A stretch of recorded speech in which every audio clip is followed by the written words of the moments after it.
kale ate zijja nali nasamira lubaale wa myaka 10,200 kuba nasooka nefuna emizimu gya myaka 1000 nenjivako nja ku mizimu gya myaka 500 kati ogwo bwe nasanga gwangamba bugwo gwa myaka 10,000 gwangamba myaka 5 nga guli ludda waggulu awo era ne gunnyonnyola ne gungamba nti ne bajja bange gubamanyi nabo baakolanga nekyenkola kyekituufu kati wenzija sitole yeggulu okukakasa kati bwe bantwala mu kifo ekyo nalaba nga ekifo kirabika bulungi nga kifo kirungi ne baŋŋamba lino ggulu ne baŋŋamba era Katonda akwagala nnyo. Omaze olokoka tonnaba? Sinnaba lokoka. Jukira gwe wabiyingira omanyi osinza Katonda. Of course nze bwe natuuka awo nabeera ne confidence kakasa nti kati ndi mu ggulu. Katonda gwe nsinza mukola ki? Ekyasinga okunjawula ekyasinga okuneewuunyisa ennyo nalaba Yesu. Tami tonsekerera.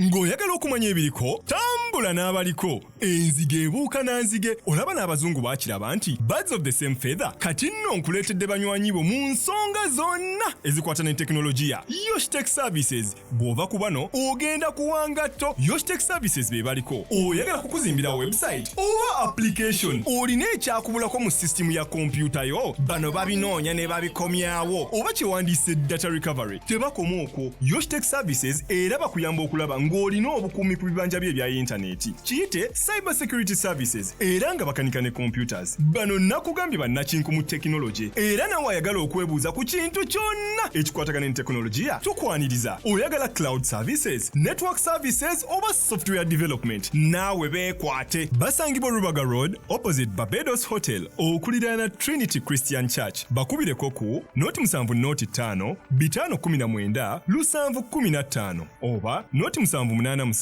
996 667 Yoshitech Services empowered by innovation. Obulamu bunyuma, obulamu buwooma. Ekyo tekiriiko awakanya wabula obulamu bunyuma bulamu agugi mazima. Wuliriza nkuleetedde ekyokuddamu ku ndwadde ez'enjawulo ezituteganya mu bulamu gwe wamma ne tulema okweyagala. JS Medical Hubs bano bakugu mu kujjanjaba ebizimba mu lubuto tujjanjaba hania n'abulira ddala otawanyizibwa ndwadde za lususu ebimmonde ku matu enkovu ezizimbye oba nsundo byonna tubibuzaawo ate nno tetukoma okwo era tujjanjaba ulcers, sukaali, pressure n'endwadde endala nnyingi abatawanyizibwa mu nsonga z'omu kisenge nammwe tetubalekeredde tulina JS Body Cleanser nga bw'olinywa lino likamula obucaafu bwonna mu mubiri olwo JS Immune Booster ne lizimba obutaffaali mu mubiri linyweko weetangira okulwalalwala ku JS Medical Hubs eddagala tukozesa lya butonde teririna bulabe yadde. Basebo ne bannyabo mbalamusizaako mu linnya lya Mukama waffe Yesu yenze musawo John Sewanyana wano ku JS Medical Hubs njagala okujjukiza ekintu kimu nti obulamu buli mu ngalo zo byolya ku sowaani yo oba byonywa mu kikopo kyo bye bigenda okusalawo onaabeera mulamu oba onaabeera wandwadde. Tukuyita wano ku JS Medical Hubs tukujjanjaba endwadde. Jjukira nti ffe we tujjanjaba ensibuko, tujjanjaba cause, tetujjanjaba symptoms. Tukuyita jangu ojjanjabwa endwadde yo wano ku JS Medical Hubs ojja kuwona mu linnya lya Yesu Kristo. Amina. Tusangibwa Nansana okumpi ne Nansana Business Center oba tufune ku simu zino wammanga noti 7 noti 6 367 362 oba noti 772 999 noti 29. JS Medical Hubs for health and skin solutions. Yesu yeebazibwa abooluganda. Roland Seruyimali erinnya lyange nze administrator wa Unique Media. Tukomyewo nate nga tubakoowoola okutweyungako mu charity gye tugenda okukola ennaku z'omwezi nga 21 Desemba guno gwennyini omwezi gwe tulimu. Twagala omulundi guno okuliisa abantu 100 osobola okuweereza obuyambi bw'essente oba obw'ebintu ebikalu naye ekigendererwa kya kuliisa. Ennamba eri 0705 367 213. Kakasa nti osooka kugikubako nga tonasindikako ssente okakase nti oyogera ne Roland Seruyima. Ennamba eyo eri ne ku WhatsApp ntwala omukisa guno okukoowoola ebitongole ebiri eyo ebyali yagadde okutweyungako ku mulamwa guno. Abantu Ssekinnoomu, banna Unique Media mwenna mbakoowoola kyonna ky'osobola okuwaayo, abali mu butale, ab'amaduuka, abakyala n'abaami mwenna mbakoowoola mutweyungeko mu mulamwa guno. Akasente tutuuse obuweereza buno eri abantu ababwetaaga. Mukama abampeera omukisa. Mwebale mwenna abakyekumidde ku mukutu guno gwa Unique Media. Tukyalina Jeremiah tukyatambulira nnyo nnyini ddala kubanga bingi bye tulowooza nti tulina obisomesaako ate nga bikyali bingi ddala. Otherwise senga tubale tusobola twandibadde tukeeranga bukeezi buli lunaku kushuutinga n'okubanga munnaaye end of the day tulina ate okunoonya ku kasente akanaatubeezaawo ng'abantu mu bulamu bwa bulijjo kubanga n'omuweereza wa Katonda atakola atama nga gwe buli kamu okalowooleza mu bagoberezi. Era ne Yesu yalina omulimu, yali mubazi. Kati ekyo kyo tuba tulina okugenda tuyiiya tulaba engeri gyetubeezaawo obulamu. Kale mbadde njala Jeremiah tuddeyo kubanga kyenkakasa bye tugjeewo ebyabalongo kusika bakiyita batya kyalira ensiko tukigjeewo, ekyabalongo tukigjeewo, mbaga tukigjeewo, nviiri tukigjeewo, n'eki waliwo ekyokutaano kye twatandikiddeko n'ekyagundi ahalumbe nakyo tukitaanyiza, amaloboozi ag'owulira nakyo tukitaanyiza, okuziika nako tukutaanyiza. Kale kakati mbadde njatuddeyo ku bujulizi bwaffe. Obujulizi bwaffe twakoma kansubye siri muku teki confusion bakiyita batya confusing tekibuzaabuza balabi bano mwawule okusomesa n'obujulizi. So tuzzeeyo twakoma nga ate kati kino kyetugenda okukola tetugenda kuddamu kwogera kyakusomesa ne tunamalayo obujulizi. Ndowooza kati tumaleyo obujulizi tujja kudda nga tusomesa busomesa. Twakoma ku mikolo giri gye waŋŋamba egyo gabula bannakyeyitize. Kakati awo ate weewajjiramu ekya Nnaalongo ne kijjamu ekyabalongo. Waliogera tunyonera biki ebikolebwa mu kwalula abalongo. Of course tutandikira awo okwalula abalongo akakodya kali mu kintu ekyo. Okwalula abalongo baba bategeka waliwo emikolo egisooka okukolebwa nga tebanabakola ki kwalula abaana. Basooka ne bayita lubanga kubanga yakulembera mu college emikolo egy'okwalula abalongo. Kati lubanga oyo mukumuyita ogwo nagwo gulinga mwoyo tugaa nti musambwa. Si muzimu lubanga, si muzimu lubanga musambwa kubanga gwo era tegusobola kukola nga muwanga era taliiwo, balina kubanga naye muwanga waali. Kati mukola ekintu ekyo abasinga bonna babanga tugeze olina abina abaana wazaala abaana oyagala babamale mu Kiganda. Bano benagerako mu Kiganda ti mu Kiganda bakozesa emizizo ng'abaana bambala ngoye kika kiti eki kimu be baana bosa abo baana baba bayisa mu Kiganda. Tosobola kwambaza lugoye era bw'oba oguwa tosobola kuwaako omu. Bw'oba olesa 2,000 okuziwa olina okuddayo ofuna ekyenje ono muwe n'ono muwe. Lwaki towaako omu ekyanimpa nakato nedda oba obasosodde. Era abaana abo baba balaniko okufuna communication nti ono newaba afunye obuzibu ono munna akola ki ategeera ne munna aba amanyi nti ono bw'afuna ekizibu noono asobola okikola ki okifuna. Kati muba mutaddewo wakati giri emyoyo giri egizze gibaawo mu family egitambulira mu bulongo. Mu mikolo gino egy'Abannaalongo nga bagenda okwalula abaana baddamu okukoowoola abaana bonna. Kati bakoowoola abaana ab'ebuvanjuba ne bakoowoola abaana ab'ebugwanjuba, ab'omu Mambuka n'ab'omu Maserengeta n'ab'omu Masekkati. Tugende maaso. Kati abaana ab'omu Masekkati kati gwe musalaba Abakatuliki gwe bakuba. bagusoose eno ne baguzza eno ne baguzza eno ne baguzza eno kati be balongo baliwa n'abaliwa Mambuka Maserengeta ebukiikaddyo ne bukiikakkono ebugwanjuba eti waliwo abaana be bayita abava mu bugwanjuba enjuba gyeva ne gyegwa bayita abaana abo bonna babeerewo ku mukolo gulwa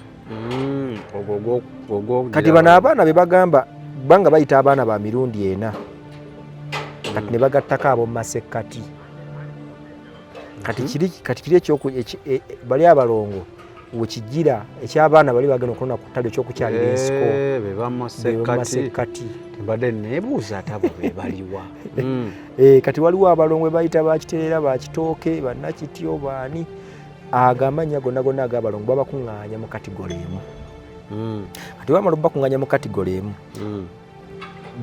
batandika okukola emikolo gyabwe balina eddagala basooka okunaaza abaana babanaaza okumala ennaku 9 nga tebanaba bakolera emikolo egyo lirina kubaawo ennaku ziba 9 mulimu abakola ennaku 18 naye singa zitera kutambulira mu 9 kati bafumba emmere ey'enjawulo kubanga baba bayise emisambwa gyonna jjukira kati giri emisambwa n'emizimu giri giba girina abazzukulu b'abazzukulu baabwe abaabangawo kati gino emikolo tugenda okusanga nga bawemula waliwo kiba kisooka kati kisooka kyenjogerako kati egyo emikolo gyonna bamala okuyita emyoyo egyo gikuŋŋaana mu kifo kimu ne bayita n'abatuuze abakulu emisambo egikulira ekyalo omwana ono kwakola ki kubanga bwe yajja n'empewo z'abajjajjaabe n'erubaale we kati basobola kukola kijjulo ku kyalo omwana kwali ng'emisambo egy'ekikulu ekikulira ekyalo tegikola ki nga tegimanyi kati yensonga lwaki bayita emisambo egyo nagyo negikola ki nakyo nekibeerawo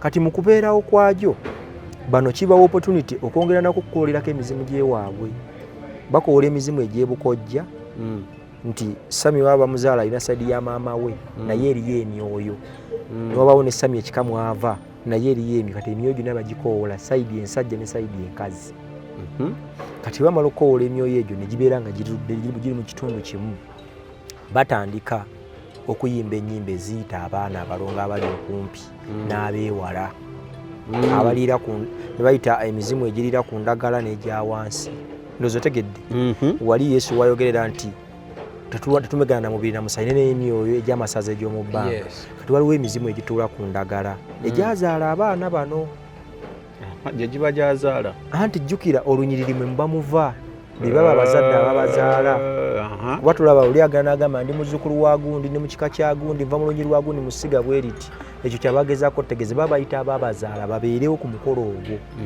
kati emizimu giri gyonna givaayo ne gijja n'abalongo bonna abaali baabuuka ne bavaayo ne bakola ki ne bajja kubanga bagamba abalongo tebafa babuuka buki boboosi ate Yesu yatugamba tumeggana na myoyo gy'amasaza egyaki egy'omu bbanga ate ne bagamba bali babuuka buki boboosi kakati mu kaseera ako batandika okuba eŋŋoma kati awo abaana abasinga baba basinga babakolera ebibbo ebibbo ebisinga babikola ku olwo nga babateeseteese jjukira abaana bano basooka batwalako tugeze ew'omusawo we nabuuseemuko katono basooka batwalako ew'omusawo ne bakebera balabe tewali nsobi erimu nakyeyitize takyalimu bino kivuddemu kiri kivuddemu kino kivuddemu kino kivuddemu kati ebiba bivuddemu byonna kati omusawo abateekateekanaga kati kyekiseera tukole ki babaana tubalongoose era babanaaza ebyogo eddagala eryo omuli ebbombo n'olweza n'ebintu ebirala bisijja kwogera kati bamaliriza ekintu ekyo emikolo tutandika tugenda mu mbuutu bapangisa bakubi b'eŋŋoma ate n'eŋŋoma ze bakuba era si ze zimu balina eŋŋoma ze bakuba waliwo eŋŋoma ze bakuba nga boolaba nti waliwo eŋŋoma gye bayita mujaguzo agikuba ye wanjawulo n'engeri gyagikubamu yanjawulo eba yamutendekebwa kati nawali bagula abagoma naye abagoma bali bakoze ku kintu ekyo abamanyi kalica n'obulombolombo basobola obbagula mulimu abagoma abakuba eŋŋoma za kalica nga bo abakolera tugenda ku mukolo gw'abaana balongo era bayita ab'eŋŋanda bonna basobole okukola ki basobole okubeerawo nga emikolo gikola ki gigenda mu maaso kati okumanya nti oba ebyonna byenjukira birina konna kusinza era konna okulaba konna kusinza kati emikolo gino gitandika abaana bano baba mbaze engoye ezifaanagana era buli muntu ayingira mugundi mu nnyumba eyo alya ku mmwanyi emmwanyi ezo baziteeka mu bibbo bateekamu amatembe ne bateekamu ensimbi eŋŋanda abamu tebateekamu bateekamu teserweza na bbombo na mmwanyi kati buli ayingira ateekamu ssente mu kibbo n'abaana babeerawo awo n'asaba byayagala n'ateekamu akasente kakati emikolo gigenda otandika obulungi jjukira gino emizimu gyonna bagikoze ki kati mmwe abajja ku mukolo temumanyi kigenda muki naye bano process ogira gye yatandikira ku musawo nejja nga yeetoolodde eno paka we tuli wano kati embuto zitandika okuvuga olwo kaseegu waaviirayo omwoyo gwe bayita ogwa kaseegu ogukozesa abantu ogwo gwe bagamba nti simanya gwe bayita mwoyo gwa kawuula teri mwoyo gwa kawuula gwe bayita omwoyo gwa kaseegu si kawuula aba kaseegu kawuula taliiyo aba kaseegu kati kaseegu ayo waayingirira mu baana abaana be mwazaala obulungi nga tebalina bulombolombo muba mubatazo bateekamu emyoyo gy'ekizikiza gijje gifugire mu bbo munda naye nga emiwaatwa mwe mugitemye kati mutandika okuwemula abaana bano muba mubawemula batereere kutereera otya kyesitategene oli wakiŋŋamba anti abalongo bookya babawemula bate ate owemula otya omwana atereere anti kati awo wewali ensobi tosobola newoba gwe tosobola kuteeka baana bo mu ddiiro n'obawemula ne baddamu amagezi kakati buli kali kya bulombolombo bwekyo bwe kiri era ebagamba tugenda kwemula baana abavumi n'abawemuzi babaawo ate baliwo ne bebagula obuguzi nga ye ayogera agagamba bakuyita kumokkola nga ye agenda kumokkola agagamba agalina galinga emizindalo bwe gati naye nga bazze kutereeza baana naye njagala mbalimbe sitaani alina obulimba tosobola kutereeza mwana nga ate ovuma muvumi omwana babuulirira mubuulirire gwe omwana gwozaala okujja okukwata mu kibbo kyo olina fukamira oteeka amavivi wansi kabone okakusinza ekibbo kiri kikiikirira essabo kya laawundi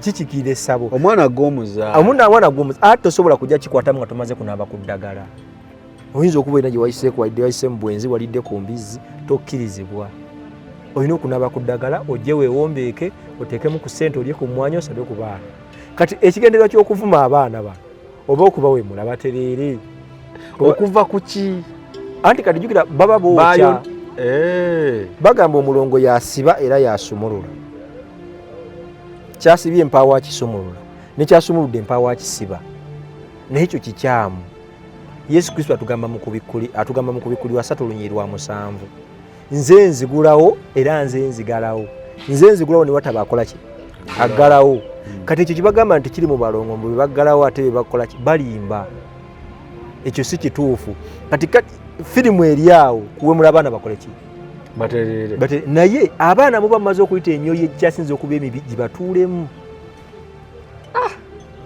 kubanga kati bo bakkiriza nti olubawemula okutereera kwe kubanga abalongo tebabookya kuba abalongo abo boolaba bookya waliwo bantu bosanga nolaba nga alinga eyajja omuliro naye nga si muliro nga teyajja muliro ng'omubiri gwonna alinga eyajja omuliro naye nga si muliro ate bamanyi n'okukuma omuliro kuba nagambye nti obwakabaka bwonna butambulira ku bulongo kati obwakabaka okutambulira ku bulongo gye kiva obulamu bunyuma obulamu buwooma ekyo tekiriiko awakanya wabula obulamu bunyuma bulamu ago ge mazima wuliriza nkuleetedde ekyokuddamu ku ndwadde ez'enjawulo ezituteganya mu bulamu gwe wamma ne tulema okweyagala. JS Medical Hubs bano bakugu mu kujjanjaba ebizimba mu lubuto, tujjanjaba hania n'abulira ddala otawanyizibwa ndwadde za lususu, ebimmonde ku matu, enkovu ezizimbye oba nsundo, byonna tubibuzaawo. Ate nno tetukoma okwo, era tujjanjaba ulcers, sukaali, pressure n'endwadde endala nnyingi. Abatawanyizibwa mu nsonga z'omukisenge nammwe tetubalekeredde. Tulina JS Body Cleanser nga bw'olinywa lino likamula obucaafu bwonna mu mubiri. Olwo JS Immune Booster ne erizimba obutafaali mu mubiri linyweko weetangira okulwalalwala. Ku JS Medical Hubs eddagala tukozesa lya butonde teririna bulabe yadde. Bassebo ne bannyabo mbalamusizaako mu linnya lya Mukama waffe Yesu.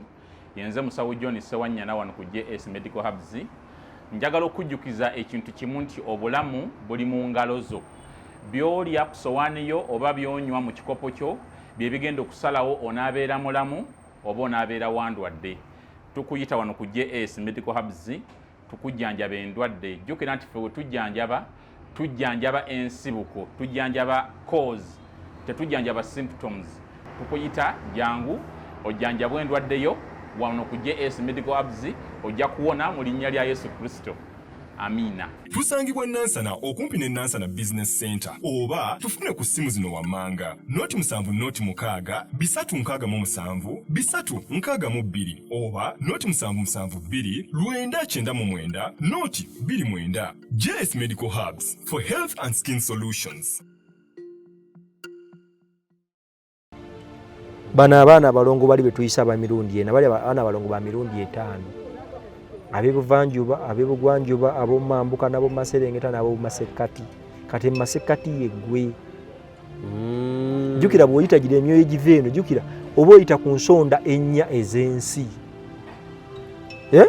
Ensonda ennya ez'ensi okubikulira kukyogerako bamalayika ne bali bateekebwako. Kati bw'okiyita bw'oti kijja. Kamba buli teri ayita myoyo gino gitajja. Jijja. Ne bw'oba osaaga jijja. Either nakyayitize babanga si yazze gino gye gikola ki gye jijja naye ebyo byonna bulimba sitaani bwato yategeka okubuza abantu. Kati abaana bano batebi bamala obategeka ne babateeka mu bibbe ebyo ng'abantu bajja teri muntu akkirizibwa kuva ku mukolo gwo nga tawemudde. Olina okujja n'owemula abaana n'ogenda. Kale balewulira olina okujja n'owemula abaana bajja ne babawemula naye njagala babuulira tosobola kuzaala abaana bo n'otula mu ddiro nabyo naye bw'oba olina abalongo njagala tunulemu olabe sami toseka njagala tunulemu olabe olina abaana abaana obazadde nga Mukama akakuwali. Kati okuvuma ebigambo ebinene bwe bityo ate nagagamba aganene si bigambo butontono nti kino waliwo n'omusajja omu gwe baakwatiriza awemule takkirizibwa kuba nga tawemudde era bwe yamala okwemala gaya n'afuna amazzi n'anaaza mu kamwa ngalaba kyakoze kikyamu. Kati naye yennyini akiraba nti kyakoze kiki. Ate bamala obbajjawo okumanya nti Kabaka Seegu yennyini bakwata ebibbe ebyo ne babiteeka wansi w'ekitanda ekyamaama ne taata. Kati biba wansi eyo nga taata ne maama emirimu gigenda mu maaso. Kati era Kaseegu yennyini gwe mbamuleese mu baana. Kivula abaana benda bakyali bato nga tebalina mutawaana gwonna n'olaba nga ate abaana batandise okukola ebikolwa ebiki ebikyamu. Teri kyamakulu kiri awo. Kubanga Mukama Katonda Mukama anansonyiwa naye mbigattirira. Ndabira ddala kutereeza ki yo ye yatuula oyo n'agamba kati tuwemule yali agoba ki. Ekisooka mu byonna ebintu ebyo si bano abasanzeewo babikola si bye baabitandika. Bajja bakikwata bukwasi kuva mabega. Nagamba tutambula ku script oli gye yakwata n'awandiika. Niffe ne tujja nga tugoberera ekyo bajjajja baakola kino. Naye bw'obuuza omuntu nti okuwemula abalongo kitegeeza ki naye ajja kunnyonnyola bulala kubanga takiinaako kumanya.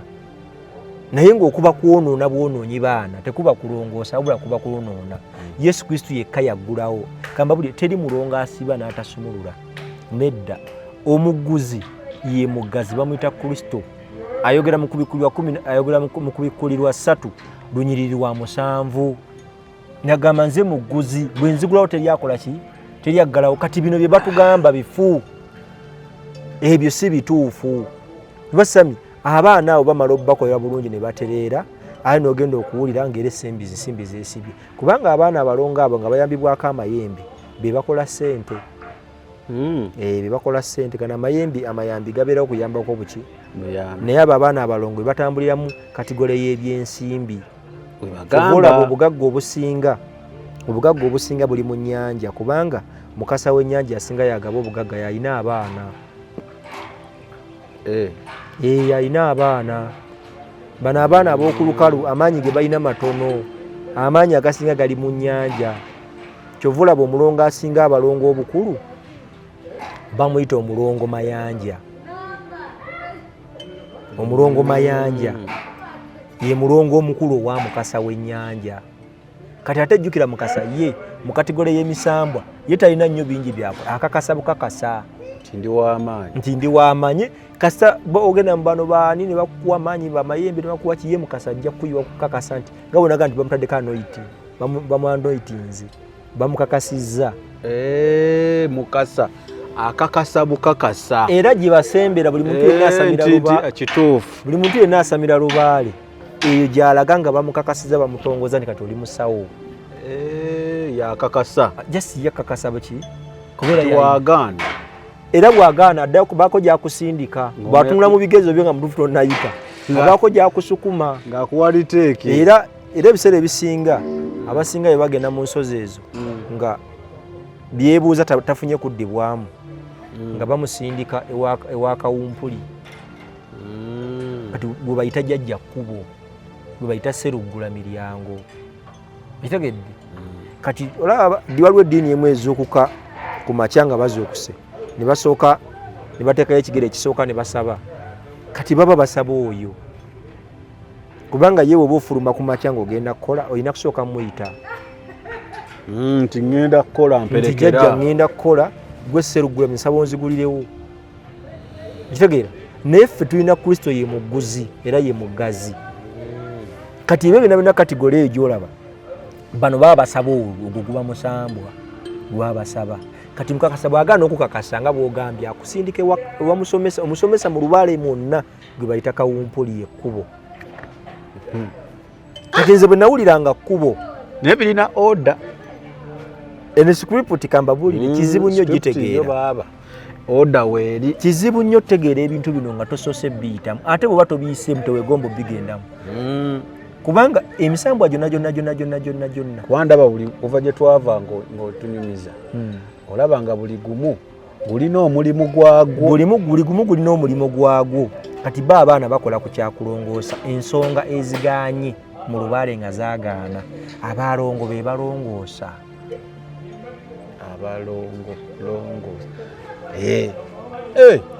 bwe kiva abalongo baba balina okukola ki abalongoosa kati abalongo kwe kiva kuba bo balongoosa mu kika ne muvaamu ebyo byonna naye kambabuli biba tebivuddeemu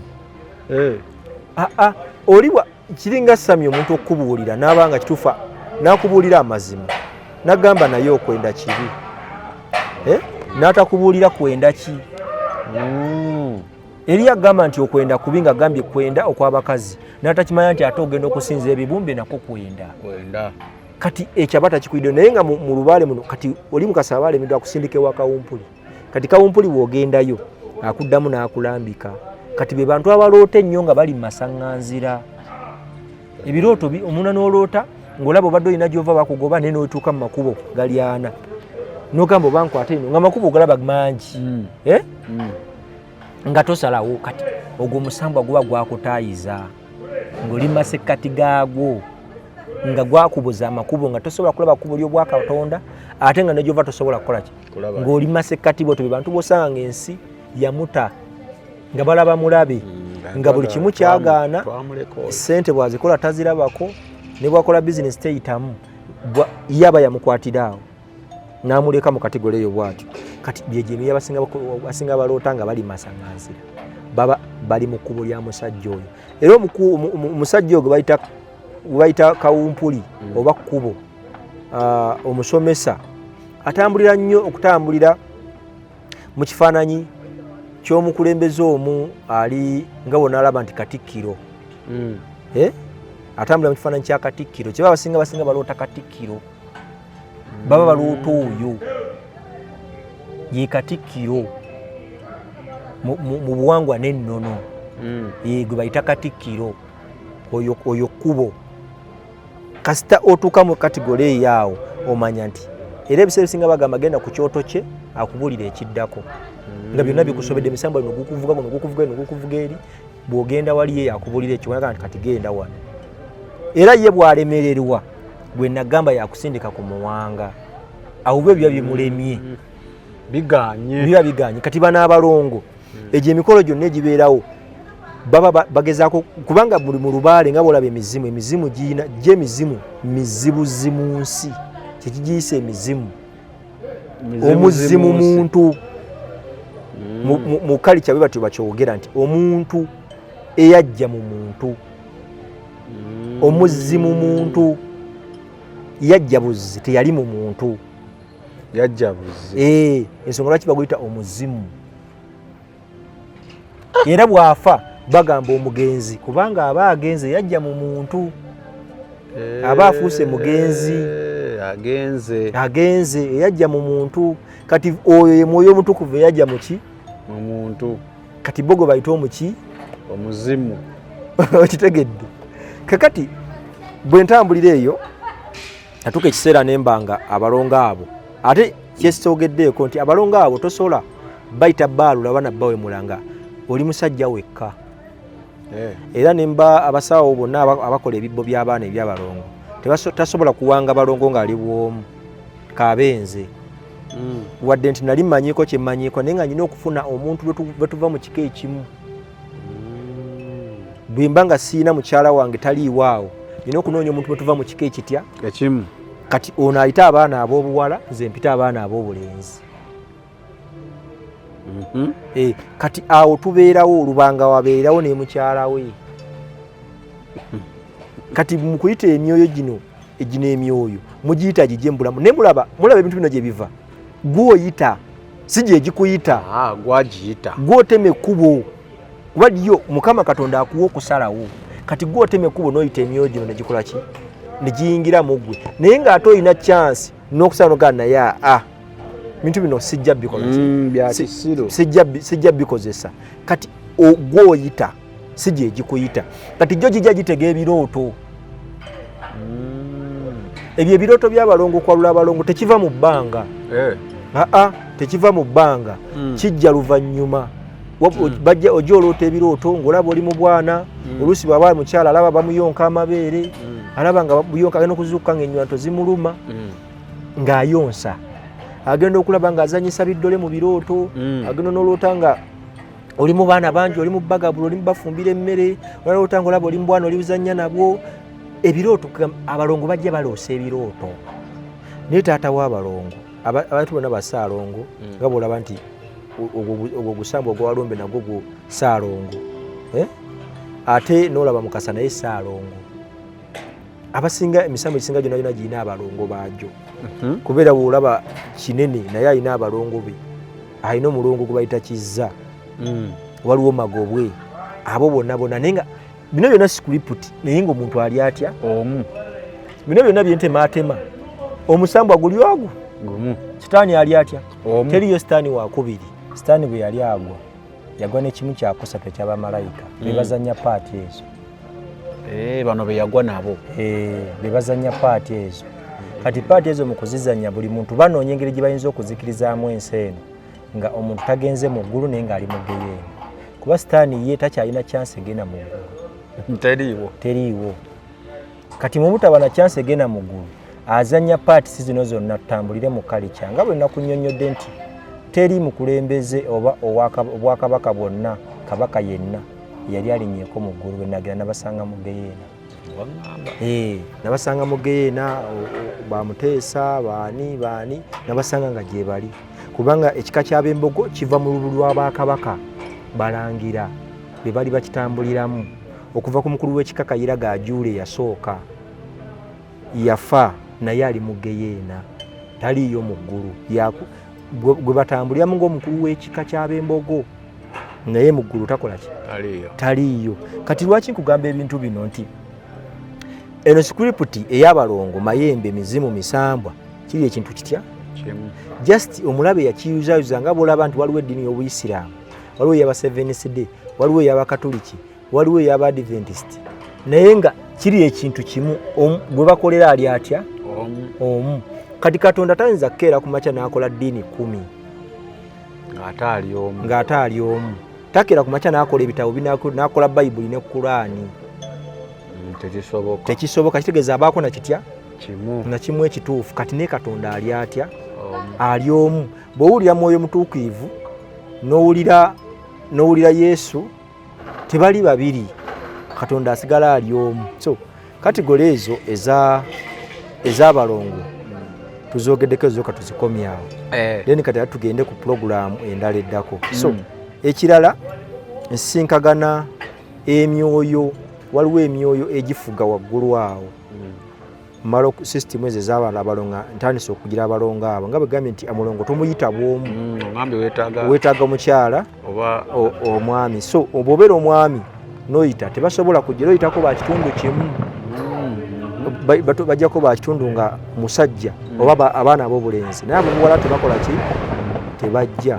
So kakati ntambula sinkagana egyo emyoyo egy'omu bbanga, olwo ntandise okukula.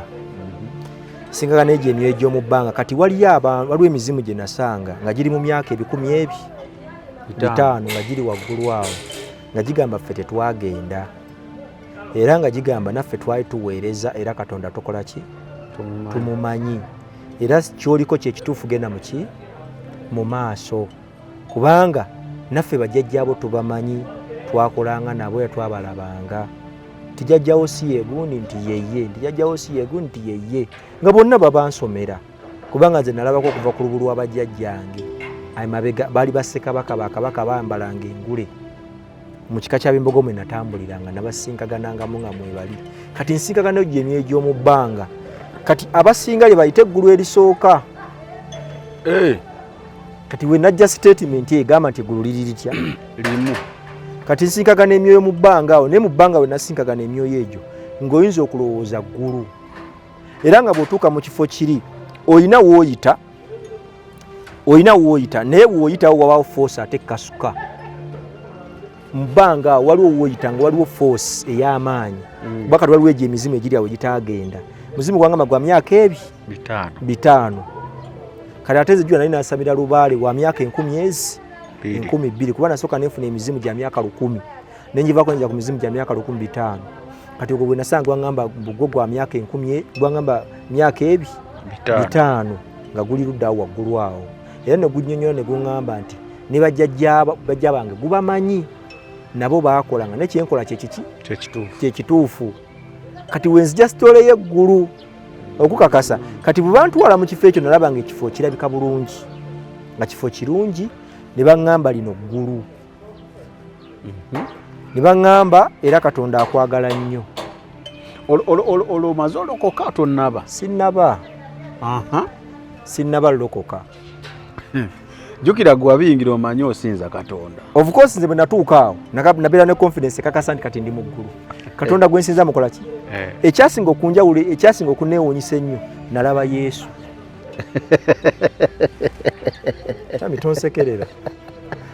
Ng'oyagala okumanya ebiriko tambula n'abaliko. Enzige ebuuka na nzige, olaba n'abazungu baakiraba nti birds of the same feather kati nno nkuleetedde banywanyi bo mu nsonga zonna ezikwata ne tekinologiya. Yoshtech Services bw'ova ku bano ogenda kuwangatto. Yoshtech Services be baliko. Oyagala kukuzimbira website oba application, olina ekyakubulako mu sisitimu ya kompyuta yo, bano babinoonya ne babikomyawo, oba kyewandiise data recovery, tebakoma okwo. Yoshtech Services era bakuyamba okulaba ng'olina obukuumi ku bibanja bye ebya intaneti. Kiyite Cyber Security Services era nga bakanika ne computers. Bano nakugambye bannakinku mu tekinologi, era nawe ayagala okwebuuza ku kintu kyonna ekikwatagana ne tekinologiya, tukwaniriza. Oyagala cloud services, network services oba software development, naawe beekwate. Basangibwa Rubaga Road opposite Barbados Hotel okuliraana Trinity Christian Church. Bakubireko ku 07 519 715 oba 0787 996 667. Yoshtech Services, empowered by innovation.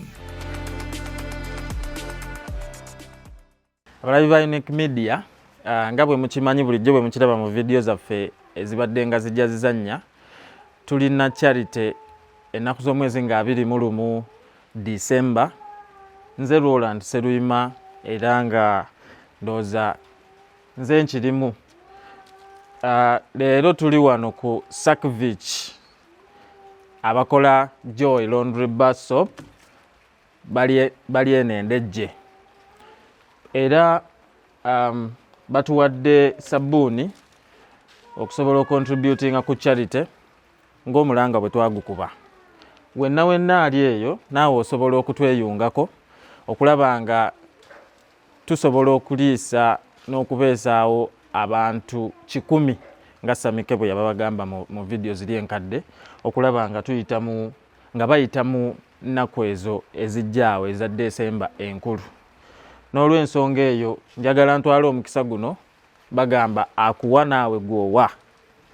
Njagala ntwala omukisa guno mbasomere ennamba ya Sakvich abakola Joy Laundry Bar Soap eri 0704 99 64 65 kanjiddemu mu Luganda 0704 99 64 65. Wenna yeetaaze sabbuuni wabwe tumulabye mulungi asobola okukola omulimu gwonna nga bwe mumulaba wano. Ne boxes zino ze batuwadde ezigenda okuyambako abantu abo.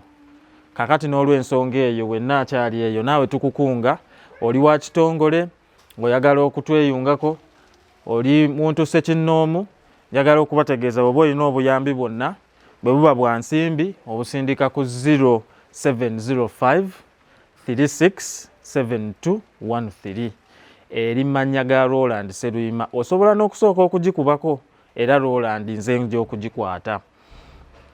N'olw'ensonga eyo mbasaba abali eyo mujje muwagire Joy Laundry Bar Soap mumugule mumukozese balinde jje wano. Ennamba kanjibaddiremu omulundi gumu 0704 99 64 65. Bannaffe aba Sakvich abakola Joy Laundry Bar Soap tubeeyanzizza nnyo. Mwebale omutima omugabi, Mukama abongere nnyo omukisa.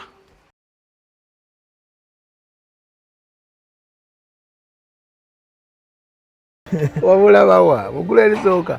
Nalaba Yesu. Yesu yagamba kiguwalaba. Yesu gwe nalaba yono gwe balaga ku bifaananyi ku bipande. Yesu nalaba Yesu. Walaba firimu sita.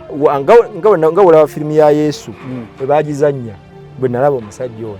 Anti firimu sita. Nganyaniriza nga mutuufu gakasanyize mu ggulu. Kati nga mbeera nkwatagana nabo bambuulira bye nnina okukola nga bampa missions ez'enjawulo nga nkomawo nga nkola. Bwe mba nyina gye njagala okutuukako nga bantwala kati ng'eggulu ly'eggulu omulundi ogusooka ne nnyingira. Kati olwo nga ndi mu ggulu erikola ki? Kati mu ggulu erisooka walabayo biki? Mu ggulu erisooka eriya abantu naye nga bonalaba nti myoyo nga bonalaba abantu bwe bati naye nga buli muntu ali ku kikye tebakufaako naye nga olina akulambuza kiringa bonaabeera n'abakozi n'ojja ku sayiti kati ate enjiniya bw'atandise okutambuza abakozi munywa sigala nga mukola emiki buli omu abakubibye kati nange batyo bankolanga nga banambuza kino ne banambuza kino naye kusinga nalabanga nga ekifo kirimu engeri y'olufu nga bwolaba olufu tugeze egundi nga wonebwa nayisawo emmotoka nolaba takataka ebimyufu mu bbanga olumyufumyufu bwe rutyo luze lwe nalabanga kati ne baŋŋamba kino kyekifo naye bw'onaakola by'olina okukola onagenda mu kifo ekikola ki ekisingako wano kati nze ate ekyo nali sikikola ki tokimanyi kati wenzija kiri kye nayogera ekyaba abagambe eggulu bwagenda mu ggulu lya mirundi 3 balina mission gye bampa okola kati njagala natendekanga abaana bwe natendekanga abaana nze ne bampanga credit okusinziira ku baana bye bakola ki bye bakola ng'era nze kuba nze nali sisaddaaka nali siiwa musaayi baba bantumye omusaayi bantuma gwa mbuzi gwa ndiga nkoko ebintu bwe bityo n'enkofu enkofu zino ez'omuttale bantumanga ebyo oluusi n'amagi g'enkofu oba amagi g'enkwale ebintu bye nakozesanga kati ledi bwe yagenda erinnya ne bantwala mu ggulu eddako nga mutuufu eri bw'otuukawo amazima nga bw'otuukawo walabika bulungi buli kimu ekiryo kiki kirungi era kyefaanaanyirizanga eggulu kizibu okutuuka mu kifo kiri n'otakkiriza nti ogenze mu ggulu kifaananira ddala ng'eggulu kubanga owulira obukkakkamu owulira obumu owulira ekintu ndowooza oba kunyonnyola entya nga bw'onaabeera nga bw'onalaba bakola ebifo bino bebaga nti eggulu ne bagezaako tukubira ebifaananyi bino eby'eggulu kati bwekityo bwekikola ki bwe kirabika ng'ekifo kye bakola editi bulungi nga bufaanana bulungi era bw'otuukayo abakatuliki bano nze okusinziira ku bye nalaba ebintu by'abakatuliki bye bakozesa mu kyaki ago amaganduula abantu abaliyo bambadde agantu bwe gatyo agaganduula galiko emisalaba bintuntu bwe bityo naye tebagambanga nti mu ggulu waliyo malayika simanya malayika bw'ati nalaba abantu nga tebanfaanana naye nga bali mu kategole eri awo tetegeerekeka ndowooza bwetwandiise ndowooza oba nkinyonnyola ntya ndowooza nga bwewandiise oba nga bw'oyita nti oba bamalayika oba baani naye nga tebategeerekeka bulungi kati mu ggulu eryo abantu bangi ate nali mmanyi nze nzeka nze nkoze si nze nzeka eyali agendayo nalabayo abalala ng'ate bantu nga nze nga sibamanyi nsi ki gye bava naye nga bantu nga nze naye nga bwe baba boogedde nze nsobola owulira bye bakola ki bye boogera kati nabalengera nga ndaba abantu nabo bazze kategole ez'enjawulo mulimu dipaatimenti nga bw'olaba nti bw'ogenda waliwo dipaatimenti ey'abakashiya ne wabawo dipaatimenti ey'abagaba emirimu ne wabawo dipaatimenti ey'abakozi b'emirimu kagamba bwe bityo kategole ezo kati n'enkomawo kati enjawulo ki yali mu lino erisooka n'eryokubiri enjawulo eri mu lisooka erisooka terifaanagana na lyakubiri eryokubiri lirungi nnyo era bw'olituukamu obeera shuwa nti otuuse mu ggulu ate kati kuba mu lisooka otulaze ti buli omu yabeeranga ku bibye ate muliri era n'ebyokubiri we byaba liri babeeranga ku byabwe tebakufaako kubanga nze nagendanga ku mission kumpa kye kyakukola nagendangayo kumpa order kati ng'ani akuwa order nalina omukulu ankulembera mu ggulu eryo kati musambo kati ate yabanga kiwanuka kati mu ggulu eryo nga alinga ani kugamba nga bonalaba nti bwegale nalaba Yesu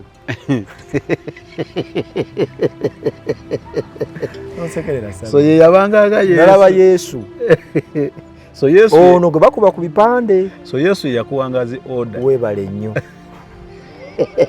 naye nga mu kwambuka jukira nali nasamira guno omusambo gwa kibuuka omumba kati nga gwe guntemera ekkubo nesobola okuyita waawo Yesu n'akuwa order ntambuza netulambula sitaani mubinyi kakati lwaki mbagamba nti ba Yesu bangi ne omutuufu bamuyita Kristo oyo Yesu abantu gwe basinza ali mu kibumbe gyali era ne Mariya gyali mu ggulu eryokubiri akutta omwana nga bwe mulaba ku kifaananyi era ayogera n'omwana ayogera ate omwana gwe bayita baby Jesus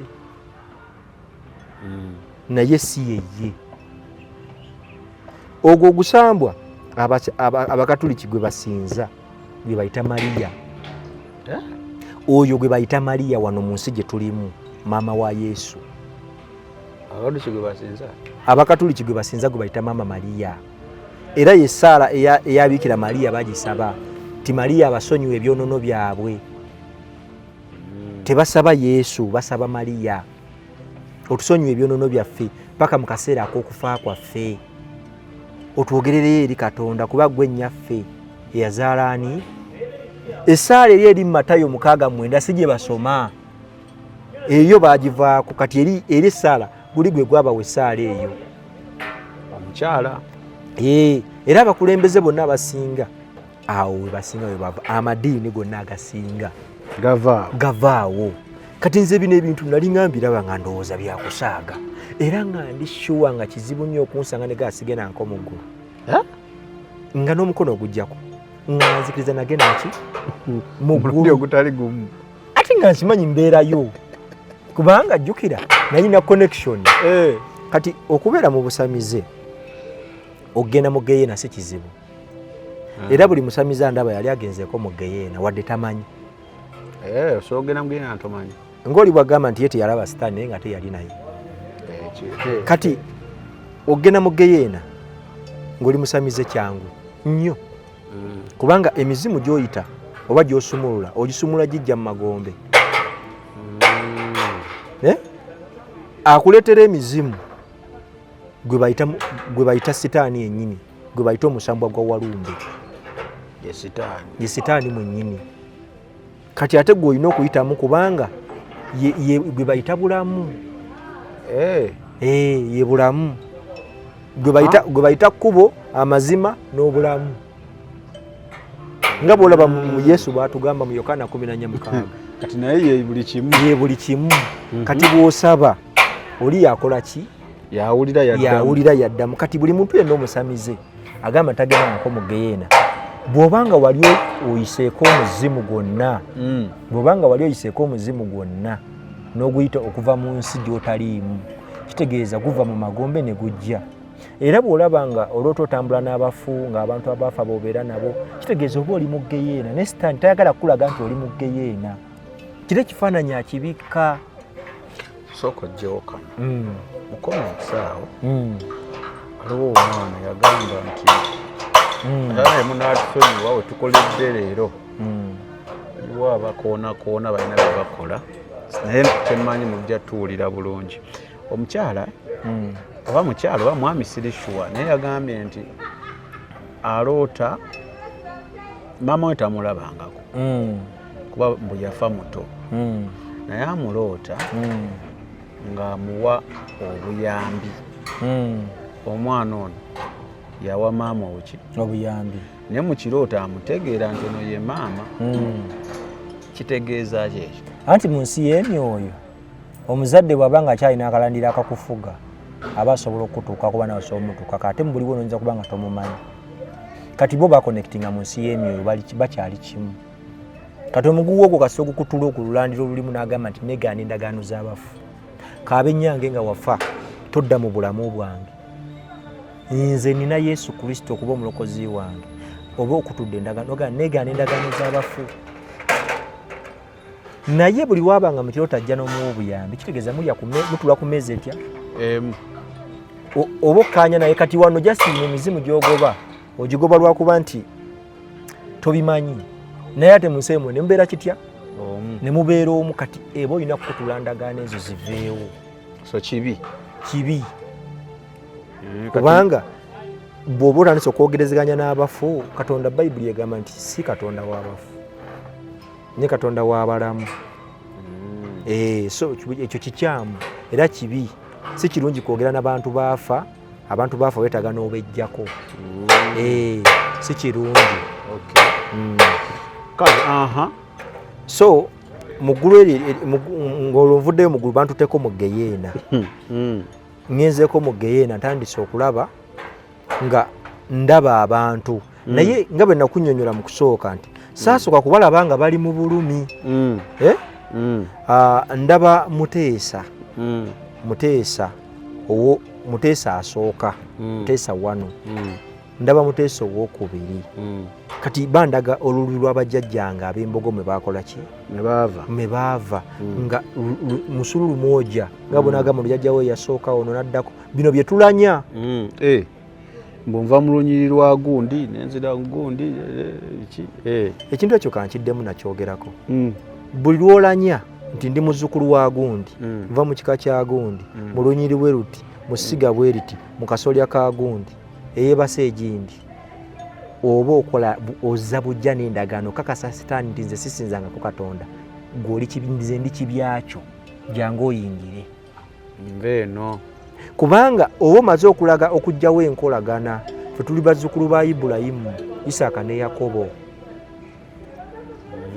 kuba Ibulayimu yejjajja w'abakkiriza era buli muntu yenna ava mu bulamu bw'ensi nga Mukama amuwadde omukisa ogenda mu kifuba kya jjajjaffe Ibulayimu mwakola ki mwatuukira kasita omala okwogera ebyo n'oweegaana Ibulayimu n'ogamba gwe oli munyiri lwa gundi abasinga bagamba nti abo bazungu